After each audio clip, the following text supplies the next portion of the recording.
Good morning. How are you? It's hot, right? We're going to get through it today. It's okay. We live in an era where air conditioning was invented. Thanks be to God, right? Yes. Okay. Now, obviously today's conversation is going to be about encouragement, but in order to get us kick-started on that, I'd like to ask you a few questions, and you can help by actually just raising your hand. You can go incredibly high, little. You can twirl a towel if you want, if it says Phillies on it. But here we go. How many of you have ever seen Empire Strikes Back, Star Wars Episode 5? Okay, great. How many of you have ever seen The Lion King? Okay, we got a few more. How many of you have ever seen Lord of the Rings? Harry Potter? Interesting. What do these have to do together? What's the common thread between all of them? Well, it goes like this. I've already shared this with Debbie like months ago. Wizards are real. Seriously.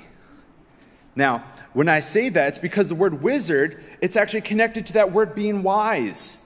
Okay, so a wizard is someone who's very, very wise. So let's go through these movies. Okay, so in Empire Strikes Back, we have Yoda. He's kind of a wizard, a wise guy, right? We have in Harry Potter, you could say Albus Dumbledore, right? You could say in Lion King, we have Rafiki, the crazy blue baboon, correct?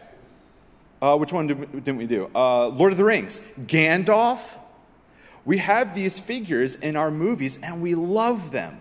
Why is it that we love them? Well, because they speak to something deep within each of us. Wizards have this unique power. Now, follow me for just a moment. All of us have had curses said to us or over us.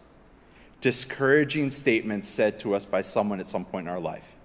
If you've ever survived middle school, which most of you have survived it, you know that sometimes in school you can hear discouraging comments. These are curses. But then every so often you meet someone who knows how to speak the right words to break the curse, and then you step into something else.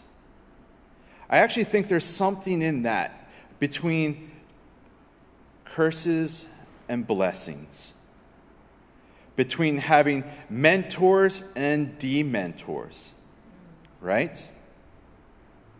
And so there's something really powerful. When we read the New Testament, we also have some quote-unquote wizards. Paul was an encourager to all the people that he wrote letters to. They were dealing with discouraging circumstances and people. And so he speaks encouragement to them. Jesus seems to do it all the time. He was, if you want to say it, he was the master wizard in this poetic sense.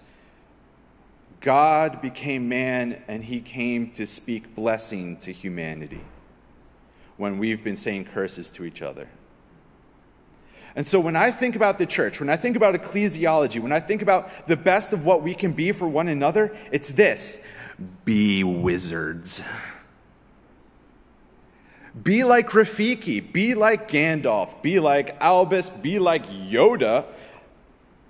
Avoid painting yourself green. But be like Paul. Be like Christ. You see, every one of us have the ability to speak encouragement to another person. All of us have the ability to invite one another to grow more. You can't force someone to grow, but you can invite them. And I love the idea that this whole building, the whole Christian movement, is all about being like Christ and inviting with encouragement for one another to grow and become who we're supposed to be, to speak words of blessing when the rest of the world has said curses. So may we be a church of encouragement. Amen.